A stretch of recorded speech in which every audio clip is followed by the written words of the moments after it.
Amin. Saudara dikasih dalam Tuhan, sama-sama taruh tangan kanan kita di dada yuk.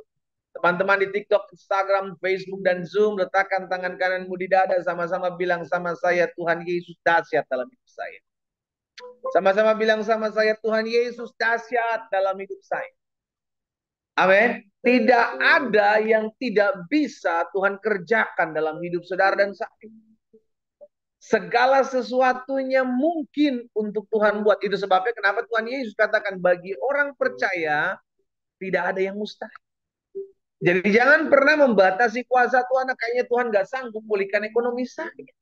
Kayaknya Tuhan gak bisa jamah suami saya. No. Selama engkau tidak bimbang, kau tidak akan menyimpang ke kanan dan ke kiri. Dan kau akan melihat jalan-jalan yang Tuhan bukakan dalam hidup.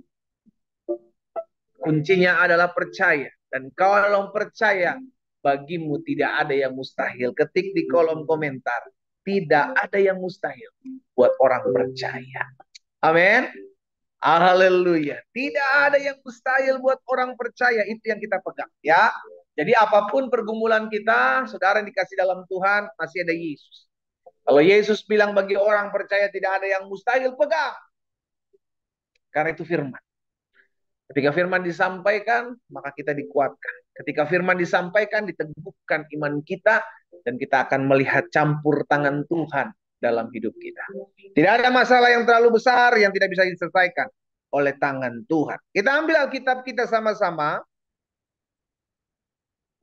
Pagi hari ini kita sudah ada di dalam Ulangan pasal yang pertama. Kita sudah baca sama-sama sampai dengan ayat yang ke-18. Kemarin kita belajar di apa yang kemarin sudah saya bagikan. Bahwa sebagai manusia kita memerlukan orang lain. Ya, jangan merasa bisa mampu seorang diri. No. Kita tuh manusia penuh dengan kekurangan, kelemahan, keterbatasan. Kita butuh Tuhan. Dan Tuhan pakai orang lain untuk ada di sekeliling kita. Tuhan pakai orang lain untuk menguatkan hidup kita. Dan kita pun demikian. Jadi hiduplah bermanfaat buat orang lain. Ya. Dan kemarin saya sudah bagikan hal itu bagi umat Tuhan yang kemarin tidak sempat mengikuti rangkaian serial pembacaan Alkitab di Kitab Ulangan sesi yang kemarin. Bapak Ibu bisa lihat di YouTube channel saya, Glenn Latuheru. Saya juga membagikan renungan singkat di sana yang saya percaya itu memberkati setiap kita. Ya, hari ini kita sudah ada di ayat yang ke-19 sampai dengan ayat 33. Kita lihat sama-sama tentang 12 pengintai. Musa menyampaikan. Kemudian kita berangkat dari Horeb dan berjalan melalui segenap padang gurun yang besar dan dahsyat yang telah kamu lihat itu, ke arah pegunungan orang Amori seperti yang diperintahkan kepada kita oleh Tuhan Allah kita. Lalu kita sampai ke Kades Barnea. Ketika itu aku berkata kepadamu, kamu sudah sampai ke pegunungan orang Amori yang diberikan kepada kita oleh Tuhan Allah kita. Ketahuilah, Tuhan Allahmu telah menyerahkan negeri itu kepadamu. Majulah, dudukilah seperti yang difirmankan kepadamu oleh Tuhan Allah nenek moyangmu. Janganlah takut dan janganlah patah hati. Sebelum saya baca selanjutnya, saudara ingat beberapa hari yang lalu bahwa ada respon kita, ada tindakan kita ketika kita mendengarkan firman. Ya, ketika kita mendengarkan firman, maka harus ada action. Karena Alkitab katakan, Tuhan Yesus sendiri sampaikan bahwa setiap orang yang mendengarkan firman Tuhan dan melakukannya, dia seperti orang yang membangun rumah di atas batu karang, sehingga ketika ada badai, ada banjir, ada angin ribut, rumah itu tetap kuat. Asalkan ketika kita mendengar firman, kita langsung action, kita langsung melakukan. Jangan cuma sekedar dengar firman tapi tidak melakukan, cuma sekedar dengar firman tapi tidak melangkah. Ya, ini yang disampaikan Musa kepada bangsa Israel. Di ayat 21, ketahuilah. Ya, Musa bilang sama bangsa Israel, ketahuilah. Tuhan Allahmu telah menyerahkan negeri itu kepadamu. Ini menjadi bagianmu nih. Gitu. Ini aku udah kasih nih, sesuai dengan apa yang aku janjikan, kata Tuhan, ya kan. Majulah, dudukilah seperti yang difirmankan kepadamu oleh Tuhan Allah nenek moyangmu. Nah, kata kuncinya adalah, jangan takut dan jangan patah. Itu kata kuncinya, saudara dikasih dalam Tuhan. Jadi ketika kita diperhadapkan dengan kenyataan realita yang kita lihat, di sisi lain kita mau nih melakukan firman Tuhan. Tapi di sisi lain, aduh kayaknya saya nggak sanggup. Saya nggak sanggup mengampuni suami saya. Tapi firman Tuhan katakan, ampuni musuhmu. Berdoalah bagi mereka yang menyakitimu. Saya nggak mampu nih Tuhan. Tuhan tolong saya. Tapi ketika engkau mampu berjalan maju, ketika engkau melangkah, maka disitulah Tuhan berikan kekuatan. Kuncinya adalah jangan takut dan jangan patah hati, jangan kehilangan semangat untuk melakukan firman. Ketik di kolom komentar, saya bisa melakukan firman. Ayo, ketik di kolom komentar. Teman-teman di TikTok, Instagram, Facebook, dan Zoom, ketik di kolom komentar, saya sanggup melakukan firman Tuhan. Karena apa? Karena Roh Kudus ada dalam kehidupan setiap kita. Ayat selanjutnya, ayat 22. Lalu kamu sekalian mendekati aku dan berkata, marilah kita menyuruh beberapa orang mendahului kita untuk menyelidiki negeri itu bagi kita dan membawa kabar kepada kita tentang jalan yang akan kita lalui dan tentang kota-kota yang akan kita datangi. Ayat 23. Hal itu kupandang baik, kata Musa. Jadi aku memilih daripadamu 12 orang dari tiap-tiap suku seorang. Mereka pergi dan berjalan ke arah pegunungan, lalu sampai ke lembah Eskol. Kemudian menyelidiki negeri itu. Maka mereka mengambil buah-buahan negeri itu dan membawanya kepada kita. Ada hasilnya dari apa yang dia lihat. Pula mereka membawa kabar kepada kita. Demikian, negeri yang diberikan Tuhan Allah kita kepada kita, apa? Itu baik. Jadi jelas, janji Tuhan ya dan amin. Hanya ketika mereka mau melangkah, mereka perlu bukti. Itulah manusia. Tuhan Musa udah bilang sama bangsa Israel, Tuhan ingatkan kepada Musa untuk diteruskan. Ingat ya, kamu udah dikasih negeri ini, ayo melangkah, ayo maju, duduki negeri itu, sebab Tuhan menyertai kamu. Kuncinya adalah jangan takut, jangan patah hati. Tapi mereka mengajukan permohonan kepada Musa, Musa, izinkan kami melihat dulu supaya benar nggak keadaannya seperti itu. Kami mau lihat dulu nih keadaannya, benar nggak situasinya seperti apa.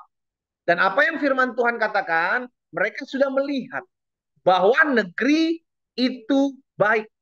Ya, Alkitab katakan di ayat yang ke-25, negeri yang diberikan Tuhan Allah kita kepada kita itu baik. Jadi jelas, firman Tuhan tergenapi. Sekarang tinggal mereka nih, mau melangkah atau tidak. Ayat 26, Musa bilang begini. Tetapi kamu tidak mau berjalan ke sana. Lihat, kamu menentang titah Tuhan Allah. Jadi kebenarannya sudah ada, firman Tuhan sudah digenapi, mereka sudah lihat, tapi mereka nggak mau melangkah. Apa yang membuat mereka nggak mau melangkah, saudara? Sama-sama bilang sama saya, ketakutan. Wah, ini berbahaya sekali, saudara yang dikasih dalam Tuhan. Ketakutan, kekhawatiran, mulai berpikir yang berlebihan, ya kan? Akhirnya apa? Stres sendiri. Janji Tuhan itu pasti digenapi dalam kehidupan kita. Karena jelas firman Tuhan katakan, apa yang keluar dari mulutku tidak akan pernah kembali kepadaku dengan sia-sia, melainkan akan mengerjakan apa yang kukendaki dan berhasil dalam apa yang kuserukan. Tetapi firman Tuhan itu tidak akan tergenapi dalam hidup kita kalau kita nggak mau action, kalau kita nggak mau melangkah. Harus ada bagian kita, harus ada tindakan kita. Masalahnya bangsa Israel sebagian besar ini yang masuk ke tanah perjanjian, ini gentar, ini takut. Padahal Musa udah menyampaikan firman Tuhan, ayo maju, aku menyertai kamu, kata Tuhan. Mereka kurang yakin, mereka cek, lihat ke sana. Oh bener kok, kenyataannya, keadaannya seperti ini. Ya udah, bawa hasilnya. Begitu mereka mau maju, Alkitab mengatakan apa? Mereka takut, mereka gentar. Mereka menentang titah Tuhan. Hati-hati ketika kita mulai meragukan firman, saudara. Benar nggak ya Tuhan sertai saya? Benar nggak ya Tuhan sanggup tolong saya? Benar nggak ya Tuhan sanggup pulihkan kesehatan saya? Benar nggak ya? Benar nggak ya? Keraguan-raguan adalah musuh iman. Ketik di kolom komentar, keraguan-raguan adalah musuh iman. Ketika ragu-ragu maka imanmu luntur. Ketika ragu-ragu maka imanmu hancur. Itu sebabnya Alkitab katakan jangan bimbang. Karena orang bimbang tidak mendapatkan apapun. Kalau engkau beriman melangkah, kalau engkau beriman percaya, kalau engkau beriman bertindak. Sebab kembali lagi kita hidup bukan berdasarkan apa yang kita lihat. Kita hidup berdasarkan apa kata firman Tuhan tentang kita. Apa firman Tuhan tentang kita? Aku menyertai kamu sampai kesudahan zaman. Kita lihat selanjutnya. Ayat 27. Kamu menggerutu di dalam kemahmu serta berkata, karena Tuhan membenci kita, maka ia membawa kita keluar dari tanah Mesir untuk menyerahkan kita ke dalam tangan orang Amori supaya dimusnahkan. Lihat saudara, orang kalau takut, orang kalau khawatir, itu segala sesuatu disalahkan. Sampai Tuhan juga disalahin sama mereka. Oh Tuhan, membawa kami keluar untuk kami dibinasakan. Tuhan membawa kami keluar untuk dihancurkan, untuk dibinasakan. Akhirnya curigaan dengan Tuhan. Padahal Tuhan bilang, aku memberikan yang terbaik. Tapi kamu curiga sama aku. Waduh. Itu yang seringkali terjadi dalam hidup kita. Tuhan katanya Tuhan mau tolong rumah tangga saya. Tapi kenapa rumah tangga saya jadinya seperti ini? Tuhan katanya Tuhan mau tolong bisnis saya, usaha saya. Kenapa kok keadaannya seperti ini? Ada banyak dari kita mulai karena keraguan-raguan terhadap Tuhan, kita mulai mencurigai Tuhan. Jangan-jangan nanti Tuhan mau buat saya seperti ini. Bukankah itu yang dikatakan bangsa Israel? Untuk apa kami dibawa keluar kalau kami akan dibinasakan di padang gurun ini? Itu mencurigai Tuhan, saudara. Kalau engkau tahu engkau sudah diselamatkan, kalau engkau tahu engkau sudah mendengarkan firman Tuhan, lakukan. Jangan bimbang. Makanya berulang-ulang Musa katakan jangan takut, jangan patah hati. Kita lihat dulu selanjutnya 28.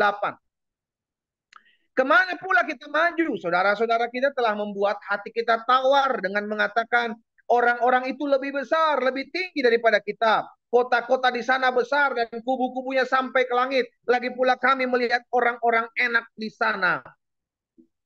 Saudara lihat, orang kalau hidup terpengaruh dengan perkataan orang, dia bisa goncang iman. Ya, itu sebabnya saudara dikasih dalam Tuhan, saya kembali mengingatkan, ayo ketika engkau sedang takut, engkau sedang khawatir oleh karena keadaan, oleh karena omongan-omongan orang yang melemahkan imanmu, ayo back to Bible deh, kembali ke firman deh. Kembali ke firman. Apa sih yang firman Tuhan katakan tentang keadaan ini? Apa sih yang firman Tuhan katakan tentang keadaan ini? Jangan hidup mendengarkan perkataan orang yang sering kali membuat engkau takut. Itu yang terjadi kepada sebagian besar bangsa Israel. Hanya oleh karena 10 di antara 12 membawa berita yang menakutkan, seluruh bangsa Israel gentar, takut, kecut hati. Dipengaruhi dengan 10 orang. Kalau engkau sedang takut oleh karena keadaan yang engkau lihat, kalau engkau sedang khawatir oleh karena berita yang engkau dengar, hari ini engkau mendapatkan pesan istimewa, kembali ke firman. Apa yang firman Tuhan katakan? Apa yang firman Tuhan sampaikan kepada saya? Lakukan itu.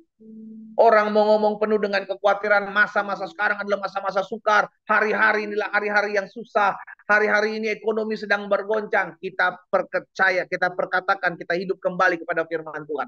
Perkatakan, aku hidup dipelihara oleh Tuhan. Dunia boleh bergoncang, tapi iman tidak boleh tergoncang. Ketik di kolom komentar, dunia boleh goncang, ekonomi boleh bergoncang, tapi imanku tidak boleh bergoncang. Amin. Jangan tergoncang. Apapun bisa digoncangkan. Karena firman Tuhan katakan segala sesuatu akan digoncangkan supaya yang tinggal tetap adalah yang tidak tergoncangkan. Kita lihat selanjutnya ayat 29. Ketika itu aku berkata kepadamu, jangan gemetar, janganlah takut kepada mereka. Lihat pesan Musa dengan pesan yang lain itu berbeda. Musa menyampaikan baik di ayat 21 maupun di ayat 29. Jangan takut, jangan gemetar. Hadapi, maju, melangkah, ingat janji Tuhan. Itu yang Musa sampaikan. Dan itu yang perlu kita lakukan hari-hari ini. Jadilah pembawa pesan Tuhan. Jangan menyampaikan berita-berita yang membuat orang lain takut, membuat orang khawatir, membuat orang lain hilang iman. Jangan. Sosial media kita pakai untuk menguatkan iman anak-anak Tuhan di akhir zaman ini. Ya, pakai sosial mediamu. Jangan membuat orang lain takut, stres, khawatir, berita-berita yang tidak jelas, ya kan, hoax yang nggak tahu benar dari apa, dari mana beritanya, kita sebar luaskan. Karena dikasih dalam Tuhan, ayo, aku lakukan aja apa yang menjadi firman Tuhan katakan. Jadi berkat buat orang lain, kuatkan orang lain, teguhkan iman orang lain, doakan mereka, encourage mereka untuk tetap ada dalam jalan-jalan Tuhan. Hari-hari ini adalah hari-hari yang seringkali membuat orang-orang takut, orang-orang khawatir. Tapi saudara dan saya ada untuk menguatkan banyak orang. Sama-sama taruh tangan kanan kita di dada itu. Sama-sama bilang sama saya ada untuk menguatkan hati banyak orang. Sama-sama bilang saya ada untuk menguatkan hati iman anak-anak Tuhan. Amin. Ayo jadi berkat. Kita lihat selanjutnya ayat 30. Tuhan Allahmu yang berjalan di depanmu, dialah yang akan berperang untukmu. Sama seperti yang dilakukannya bagimu di Mesir di depan mata Musa. Ingatin kepada bangsa Israel. Ingat kemarin. Apa yang sudah Tuhan buat di Mesir.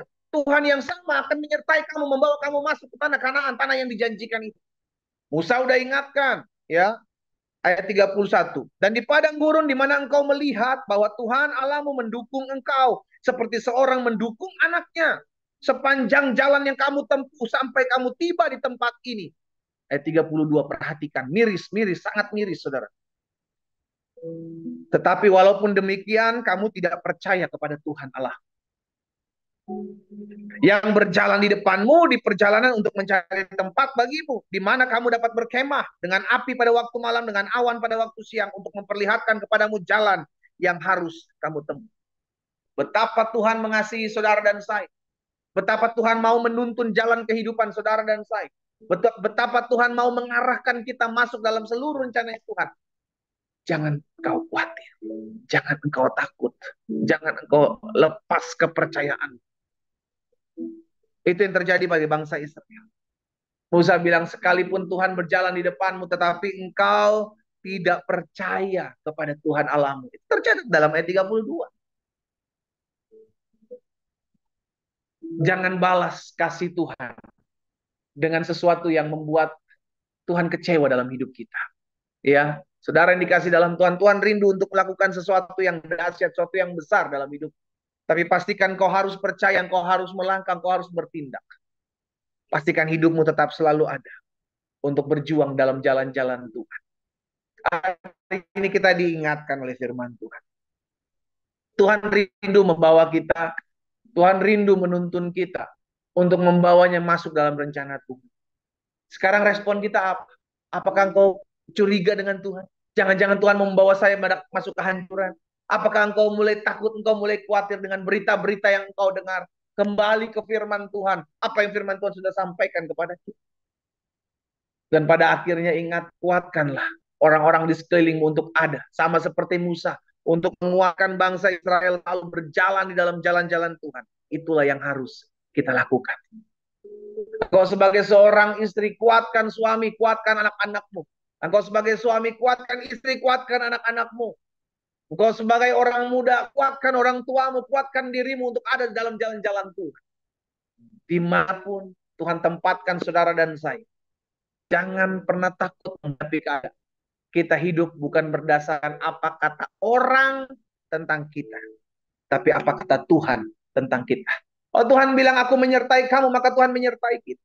Oh Tuhan bilang aku akan menggenapi apa aku janjikan dalam hidupmu, maka ia akan menggenapi apa yang dia janjikan dalam hidup kita. Oh Tuhan bilang aku ada bersama-sama dengan kamu. Pada saat engkau sedih, pada saat engkau sedang kecewa, pada saat engkau ditinggalkan. Itu pun yang dia akan kerjakan dalam hidup kita. Kita berdoa, kita datang kepada Tuhan. Bapa dalam nama Tuhan Yesus. Pagi hari ini, firman sudah dibentangkan bagi kami. Tuhan tolong kami agar kami nggak jadi orang-orang yang curigaan dengan Tuhan. Tuhan tolong kami agar kami nggak menjadi orang-orang yang takut, gentar, kecut untuk melakukan firman Tuhan. Menjalani apa yang Tuhan sudah perintahkan bagi kami. Secara khusus hamba berdoa buat umat Tuhan. Satu persatu di rumah mereka masing-masing Tuhan jamah. Biar lawatan Tuhan, kuasa Tuhan dinyatakan pagi hari. Sehingga setiap kami yang mungkin hari-hari sedang mengalami ketakutan, kekhawatiran, tekanan hidup. Sehingga kami mulai ragu akan janji Tuhan. Hari ini aku berdoa dalam nama Yesus. Tuhan jamah mereka. Siapapun saudara yang pagi hari ini, kau yang sedang bergabung lewat TikTok, Instagram, Facebook, dan Zoom. Engkau yang mungkin hari-hari sedang kehilangan arah. Engkau yang mungkin hari-hari sedang mengalami ketakutan, kekhawatiran yang sangat. Saya mau berdoa buat saudara. Jika itu dirimu, taruh tangan kananmu di dalam. Bapak hamba berdoa buat setiap umat Tuhan yang secara khusus meletakkan tangan kanan mereka di dada. Bapak hamba berdoa di dalam nama Yesus. Di dalam nama Yesus. Jamah setiap mereka yang lemah. Kuatkan setiap mereka yang bimbang, ya Roh Kudus. Sehingga hari ini merupakan hari di mana kami melihat campur tangan Tuhan. Meneguhkan iman kami, menguatkan langkah kami. Sehingga kami berani bertindak untuk melakukan firman Tuhan. Kami nggak boleh takut. Kami nggak boleh takut, kami nggak boleh gentar, kami nggak boleh kecut, kami nggak boleh patah hati. Itu sebabnya hamba berdoa dalam nama Yesus. Jika Tuhan dapati ada yang mulai ragu, ada firman, ada yang mulai gentar menghadapi kenyataan hidup, dijamah, dilawat Tuhan pagi hari di rumah mereka masing-masing dalam nama Yesus. Dalam nama Yesus. Dalam nama Yesus. Turunkan tangan kita. Kita hidup bukan karena melihat. Kita hidup karena percaya. Jangan goncang imanmu hanya karena apa yang kau lihat bergoncang. Jangan tawar hati iman hanya karena apa yang kau lihat tidak sesuai dengan apa yang kau harapkan. Bapa, hamba berdoa membawa setiap pokok-pokok doa dari umatmu masing-masing. Di rumah mereka, mereka menaikkan doa-doa mereka. Itu sebabnya kami bersatu hati, kami bersepakat di dalam nama Yesus. Dari rumah kami masing-masing. Ketika kami berdoa, kami percaya Tuhan mendengar doa kami. Dan Tuhan menjawab doa kami sempurna. Di dalam nama Yesus. Satu persatu Tuhan jamah. Satu persatu Tuhan lawat. Teguhkan langkah hidup kami. Sehingga kami selalu berada dalam jalan-jalan Tuhan yang sempurna. Bapak terima kasih. Tuhan dengar setiap doa seru kami. Mereka yang sakit dijamah Tuhan. Mereka yang berbeban berat diberikan kelegaan. Bahkan rumah tangga mereka Tuhan pulihkan. Tuhan tolong dalam nama Yesus. Bahkan hamba berdoa di dalam nama Yesus. Engkau juga yang memberkati usaha, bisnis, pekerjaan dari anak-anak Tuhan. Dan hamba berdoa melepaskan berkat di dalam nama Tuhan Yesus. Ada damai, kasih, sukacita yang mengalir dalam hidup anak-anak Tuhan. Hamba berdoa juga mengucapkan berkat. Kalau ada di antara mereka yang hari-hari ini sedang berdoa untuk mendapatkan pekerjaan, Tuhan buka jalan. Berkati ya Tuhan. Jalan-jalan dibukakan. Bahkan hamba berdoa ya Tuhan buat orang-orang muda di dalam nama Yesus. Biarlah Tuhan berkati jalan-jalan hidup mereka. Tuntun mereka agar mereka hidup dalam jalan-jalannya Tuhan. Oh, jauhkan daripada segala niat rancangan orang jahat dalam hidupnya. Jauhkan dari pergaulan yang buruk. Tuhan pagari orang-orang muda. Dalam kesetiaan mereka mencari Tuhan. Mereka dipromosi, mereka diberkati, mereka dituntun dalam rancangan Allah yang sempurna. Dalam nama Tuhan Yesus Kristus. Hamba berdoa juga kalau ada di antara mereka yang sedang mencari pasangan hidup. Tuhan pertemukan mereka dengan pasangan hidup yang berasal daripada Tuhan. Yang terbaik. Di dalam nama Tuhan Yesus. Terima kasih Bapak. Hamba juga berdoa pagi hari ini secara khusus. Kalau ada di antara mereka yang bergabung dalam doa pagi online ini. Mereka belum mengenal Yesus. Mereka belum mengenal cinta Tuhan Yesus. Hari ini hamba berdoa bagi mereka. Biarlah mereka mengalami lawatan Tuhan Yesus di rumah mereka masing-masing. Tuhan jamah hatinya di dalam nama Yesus. Sehingga mereka mengalami perjumpaan pribadi dengan Tuhan Yesus melalui wadah doa pagi online ini. Oh, dalam nama Yesus. Sehingga kami percaya Tuhan ada jiwa-jiwa datang kepada Tuhan. Bahkan mereka yang mungkin hari-hari sedang jauh dari Tuhan, dibawanya kembali datang mengalami perjumpaan dengan Tuhan Yesus. Bapak terima kasih, hamba menyerahkan umatmu satu persatu dalam tangan Tuhan. Teguhkan, tuntun jalan setiap hidup mereka. Kami berdoa buat kota bangsa kami Tuhan. Diberkatilah kota di mana kami tinggal. Diberkatilah bangsa kami Indonesia. Di dalam nama Yesus. Bahkan Tuhan memberkati bangsa-bangsa, negara-negara di mana anak-anak Tuhan tinggal. Pagi hari ini mereka ikut doa pagi. Bangsa mereka didoakan. Negara mereka didoakan. Kota mereka didoakan. Diberkatilah dalam nama Yesus. Terima kasih Tuhan Yesus. Secara khusus kami berdoa buat pilkada serentak di bulan November. Di dalam nama Yesus Tuhan tolong. Agar ada kejujuran, keadilan dalam pilkada di bulan November nanti. Tuhan berperkara, Tuhan beracara, Tuhan bertindak dengan karyamu yang ajaib. Kami doa dalam nama Yesus. Setiap permainan-permainan kuasa kegelapan. Setiap politik-politik perpecahan kami patahkan dalam nama Tuhan Yesus. Indonesia bersatu, Indonesia diberkati Tuhan. Indonesia penuh kemuliaan Tuhan. Bahkan kami berdoa di Berkatilah pemimpin-pemimpin kami di dalam nama Yesus dengan takut akan Tuhan. Terima kasih Bapak yang baik. Kami bersyukur buat pagi hari ini. Hari ini menjadi hari berkat, hari mujizat, hari di mana kami mengecap kebaikan Tuhan. Dan hari di mana kami melakukan apa yang menjadi kebenaran firman-Mu. Dalam nama Tuhan Yesus Kristus kami berdoa. Sama-sama kita katakan amin. Haleluya. Saudara dikasih dalam Tuhan, kita sudah mendengarkan firman Tuhan. Firman Tuhan katakan diberkatilah mereka yang mendengarkan firman Tuhan dan melakukannya. Lakukan firman Tuhan apa yang sudah engkau dengar pagi hari ini, jalani, kerjakan. Dan kita percaya Tuhan menyertai hidup kita sepanjang hari berjalan ini. Selamat beraktivitas, selamat pagi, dan doa saya menyertai kita. Tuhan Yesus memberkati. Shalom, shalom.